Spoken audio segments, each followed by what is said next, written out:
पहिल्या 5 वर्षातल्या काही गोष्टी ज्या मला पटल्या नाहीत त्याच्या बाबतीत मी जो विरोध करायचा तो विरोधही केला. जर नरेंद्र मोदी नसते, जर ते नसते तर राम मंदिर उभंच राहू शकलं नसतं. त्या दिवशी गुढीपाडवा मेळाव्यामध्ये मी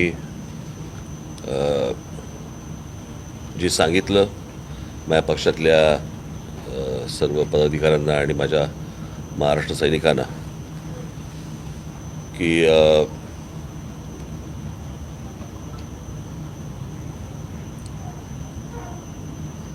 यावेळेस नरेंद्र मोदी यांना आपण पाठिंबा द्यायचा आहे. त्याचं मला असं वाटतं विश्लेषण मी त्या दिवशी ज्या सभेमध्ये मी केलेलं आहे. पहिल्या 5 वर्षातल्या काही गोष्टी ज्या मला पटल्या नाहीत त्याच्या बाबतीत मी जो विरोध करायचा तो विरोधही केला.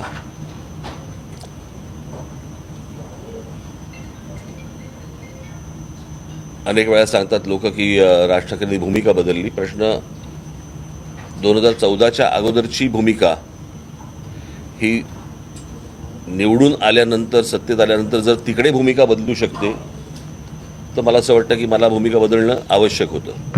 आणि त्याला भूमिका बदलणं म्हणत नाहीत, त्याला धोरणांवरती त्याला टीका म्हणतात. आणि त्याप्रमाणे त्या प्रकारची टीका मी त्यावेळेला केली. अर्थात ती टीका करताना त्याच्या मोबदल्यात काही मागितलं नव्हतं की मला मुख्यमंत्रीपद पाहिजे म्हणून मी टीका करतोय, माझे 40 आमदार फोडले म्हणून मी टीका करतोय, असल्या कुठच्या गोष्टींमधनं ती टीका नव्हती. ती मुद्द्यांना टीका होती, त्या भूमिकांवरती ज्या केलेली टीका होती. त्याच्यानंतरच्या पुढच्या 5 वर्षामध्ये काही गोष्टी ज्या चांगल्या झाल्या त्याचं स्वागतही मी केलं. जसं 370 कलम रद्द होणं, राम मंदिरसारखा एक विषय, इतका मोठा विषय. म्हणजे खरं तर राम मंदिर ही गोष्ट आपल्याला काय धर्माच्या आधारावरती राष्ट्र उभं नाही करायचे, परंतु 1992 पासून ते 2024 पर्यंत एक रखडलेली गोष्ट, ज्याच्यामध्ये आजपर्यंत इतक्या कारसेवकांनी ज्यांनी आपली स्वतःची आहुती दिलेली आहे. मला असं वाटतं तेव्हा तुम्ही कोणी तेव्हा नसाल, त्यावेळेला दूरदर्शनवरती काही स्लॉट्स यायचे वेगवेगळ्या काही चॅनल्सचे अर्ध्या तासाचे. त्याच्यामध्ये शरयू नदीमध्ये टाकून दिलेली कारसेवकांची प्रेतं, त्यांना ज्या प्रकारच्या गोळ्या घातल्या गेल्या होत्या त्या आंदोलनामध्ये, जे कारसेवक मारले गेले होते, मला असं वाटतं त्या सगळ्या कारसेवकांचे आत्मे शांत झाले असतील आणि ते राम मंदिर उभं राहिल्यावरती. आणि एक निश्चित जर इतक्या वर्ष प्रलंबित राहिलेला प्रश्न जर नरेंद्र मोदी नसते, जरी सुप्रीम कोर्टाने आदेश दिलेला असला तरी, जर ते नसते तर राम मंदिर उभंच राहू शकलं नसतं. हा तसा अनेक जसे पेंडिंग विषय आहेत तसा हा एक तसाच राहून गेला असता विषय. सो NRCचा विषय असेल, राम मंदिराचा असेल, 370 कलम असेल, अनेक गोष्टींवरती मी त्या वेळेला स्वागतही केलं, अभिनंदनही केलं. मी स्वतः फोन करून अभिनंदन केलं या गोष्टींचं. काही गोष्टी चांगल्या होताना जेव्हा दिसायला लागतात त्यावेळेला मला असं वाटतं की एका बाजूला एक धडगुजरं कडबोळं आणि एका बाजूला एक खंबीर नेतृत्व, अशा वेळेला पुन्हा त्यांना एकदा संधी देणं हे आवश्यक आहे असं मला वाटलं. आणि म्हणून मी पक्षाने आमच्या ठरवलं की त्यांना नरेंद्र मोदी यांना पंतप्रधान पदाची पुन्हा एकदा संधी देण्यासाठी म्हणून पाठिंबा द्यावा. अर्थात महाराष्ट्रासाठीच्या म्हणून आमच्या काही मागण्या आहेत, त्या त्यांच्यापर्यंत जातीलच, त्यांच्यापर्यंत पोचल्या जातीलच. त्याच्यामध्ये मराठी भाषेला अभिजात भाषेचा दर्जा देण्यापासून अनेक गोष्टी आहेत. महाराष्ट्रातल्या गडकिल्ल्यांचं संवर्धन, त्या दिवशी जो तरुणांचा मी विषय केला होता की आता या सगळ्याच्यामध्ये काही गोष्टी अशा असतात की औद्योगिकदृष्ट्या महाराष्ट्र हा खूप पुढे हरलेला आहेच. म्हणजे त्याच्यामध्ये आणि उद्योगधंद्यांमध्ये किंवा उद्योगपतींना पहिल्या ज्यांना प्रेफरन्स म्हणतो आपण असा वाटणारा हे महाराष्ट्र राज्य हे एकमेव राज्य आहे. आणि माझी अपेक्षा आहे की नरेंद्र मोदी यांनी सर्व राज्य ही त्यांच्या समान अपत्यांसारखी पाहणं आवश्यक आहे, समान मुलांसारखी पाहणं आवश्यक आहे. गुजरात त्यांना प्रिय असणं हे स्वाभाविक आहे, कारण ते गुजरातमधले आहेत, ते गुजराती आहेत. परंतु इतरही राज्यांकडे त्यांनी त्याच प्रकारचं लक्ष या पुढच्या 5 वर्षामध्ये दिलं जाईल अशी माझी अपेक्षा आहे.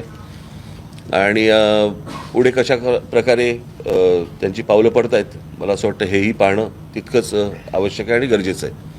परंतु आज मी त्यांना जो पाठिंबा दिलेला आहे त्या पाठिंब्यावरती मी आज पक्षाची इथे पदाधिकाऱ्यांची, आमच्या पक्षाच्या नेत्यांची, आमच्या पक्षाच्या सरचिटणीसांची, महिला आमच्या सगळ्या आलेल्या आहेत त्यांची, पदाधिकाऱ्यांची बैठक आज इथे लावली.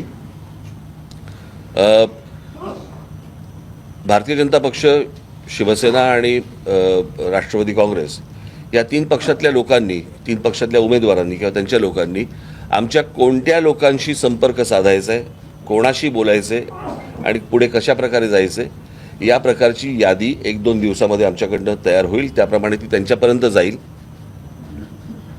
आणि आमच्याही जे पदाधिकारी असतील, माझे जे महाराष्ट्र अधिकारी असतील, त्यांनाही ते योग्य मानाने वागवतील अशी माझी अपेक्षा आहे. आणि त्यांनी कोणाशी संपर्क साधायचा आहे, काय करायचं आहे, कारण त्याच्यामध्ये मग घोळ नको की हा आला तो आला असल्या काही गोष्टी नको. त्याच्यामुळे त्यांनाही कळलं पाहिजे की कोणाशी संपर्क साधायचा आहे, ज्याच्यातनं आमचे लोक कशा प्रकारे काम करतील आणि पूर्णपणे सहकार्य करायचं आणि पूर्णपणे प्रचार करण्यासाठी म्हणून मी सगळ्यांना सांगितलेलं आहे. परंतु कोणाशी संपर्क साधायचा आहे त्यांनी आमच्या लोकांशी ते आत्ता त्यांना सांगितलं जाईल. त्याप्रमाणे संपर्क साधल्यावरतीच प्रत्यक्ष काम सुरू होईल. त्याच्यासाठीची आजची बैठक होती, ती आत्ताच पार पडली. जनसभाओं को क्या आप संबोधित करने वाले चुनाव प्रचार के दौरान? मी आत्ता मी काही ठरवलं नाही आहे, पुढे बघीन. 17 तारीख को सर एक आप लोगों की सभा होने वाली है शिवाजी पार्क में. आमचे बुकिंग असतात, तुम्ही काय पहिल्यांदा बघताय काय? सर इस तरह आपने राम मंदिर का मुद्दा सगळ्यांचा ठेका घेतला का तू? बाकीच्यांना बोलू देत.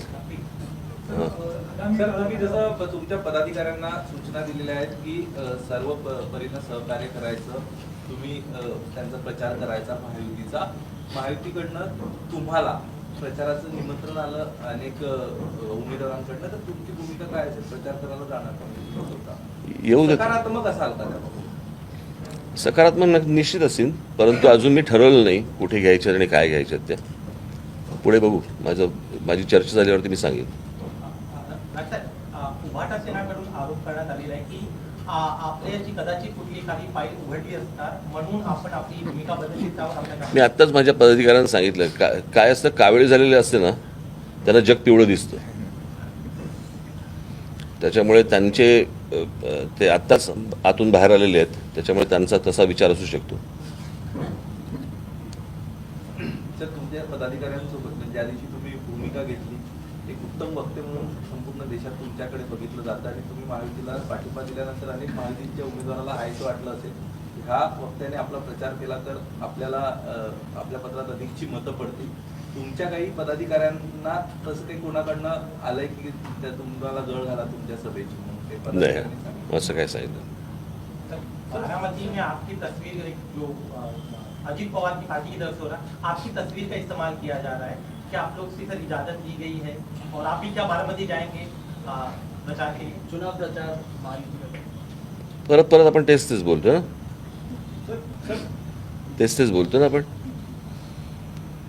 तर मुंबईतील निवडणुकीच्या आधी महाराष्ट्र नवनिर्माण सेनेने शिवाजी पार्कमध्ये सभेची परवानगी मागितलेली आहे.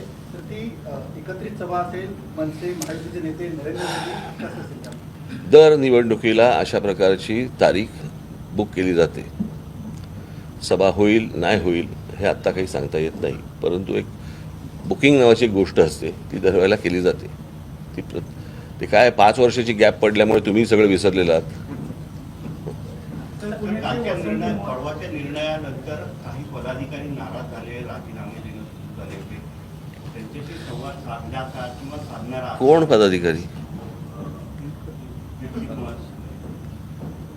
एक असं समाज माध्यमावर सुद्धा बरेच जण अशा प्रकारचं. काय समाज माध्यमांवरती काय तुमचा जो हा निर्णय आहे महायुतीचा प्रश्न असा आहे, मी या सगळ्या गोष्टींचा विचार पक्षाचा म्हणून विचार करत असतो. कळलं का? ज्यांना या प्रकारची समजच नसेल आणि उमजच नसेल त्यांनी जो काही निर्णय घ्यायचा तो करावा. लोकसभा निवडणुकीमध्ये अरे तुम्ही काय आलात मुंबईत? कधी आलात? तुम्ही तुमच्यासाठी अवलंबून माझ्यासाठी आला म्हणजे? नाही नाही बाई, तुम्ही मुंबईत मी आलो मुंबईत. मी ईडी, सीबीआय, एनआय, एनसीबी, ज्युडिशियली या सगळ्या बीट्स होतोय. कोणाकडनं? हां मीडियासाठी त्यांना बोलवण्यात आलं सर, नाशिकवरून त्यांना बोलवण्यात आलं मुंबईत. हो, पण काहीतरी असेल ना, त्याला लेबल असेल ना. असं सांगा ना, मी तेच विचारतोय. हां, मी म्हटलं तुम्ही एवढी नावं घेतली काय सीबीआय, ईडी बीडी वगैरे. तीच नावं सध्या चालू आहे. हो बरोबर आहे. मला ये इकडे. वाटलं होम जॉईन केलं की काय तुम्ही. हां बोला बोला. महत्त्वाचं आहे की लोकसभा निवडणुकीमध्ये एक जरी उमेदवार तुमचा नसला तरी विधानसभा निवडणुकीमध्ये तुम्ही निवडणुकीच्या तयारीला लागा असा गुढीपाडा सभेतच सांगितलं. त्याची रंगीत तालीम म्हणून सुद्धा तुम्ही लोकसभा निवडणुकीकडे पुनर्बांधणी म्हणून बघताय का? कारण गेल्या निवडणुकांमध्ये अशा अनेक जागा आहेत की ज्या ठिकाणी मनसेचा जनाधार प्रचंड होता. अर्थातच बघणार ना मी. त्याप्रमाणे आमच्या लोकांना मी कामाला लागायला पण सांगितलेलं आहे.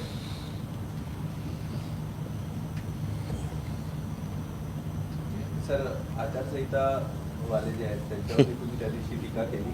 अलीकडे एक ग्रामीण महाराष्ट्रातनं एक बातमी समोर येते की आचारसंहितावाल्यांनी लोककला केंद्र आणि ज्या काही लोककला आहेत त्याच्यावर बंदी आणलेली आहे निवडणुकांचं कारण देत.